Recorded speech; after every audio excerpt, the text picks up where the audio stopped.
একটা বড় বউকে ভালোবাসি থেকে ছোট বউকে ভালোবাসা যাবে না বা বিয়ে করা যাবে না, এটা মানুষের ভুল ধারণা। আমাকে মানুষ অনেক কথাই বলে যে ভাই আপনার বড় বউকে যদি ভালোবাসতেন ছোটোটারে কেন বিয়ে করলেন, এই কথাটা সবচেয়ে বেশি বলে। তো বলি যে ভাই দেখেন, আমার যদি দুইটা মেয়ে থাকতো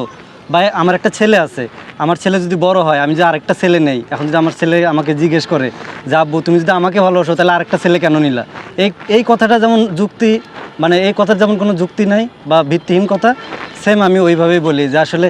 কেন আমাদের নবীজি যে 11টা বিয়ে করছে, উনি কি মা খাদিজাকে বিয়ে করছে বলেই কি, মানে উনি তো আর এইভাবে চিন্তা করে নাই, বা ওনাকে তো এই প্রশ্নটা কেউ করে না ওনার উপরে, যে উনি প্রথম বউকে ভালোবাসলে পরে আরও 10টা করলো কিসের জন্যে, বা উনি তার মানে বাকি 10টাকে বিয়ে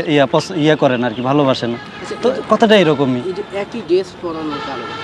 মানে ওই যে দুইজনকে সমান সমান দেখা লাগবে, ওরে আমি যা দিই ওরও তা দিই, এটাই হচ্ছে তার প্রমাণ। এই জন্য একই ড্রেস পরানো, খাবার দাবার পোশাক আশাক আমি চাই সবাই সমান সমান পাক। আসলে কি সব কিছু সেম দেওয়া সম্ভব না?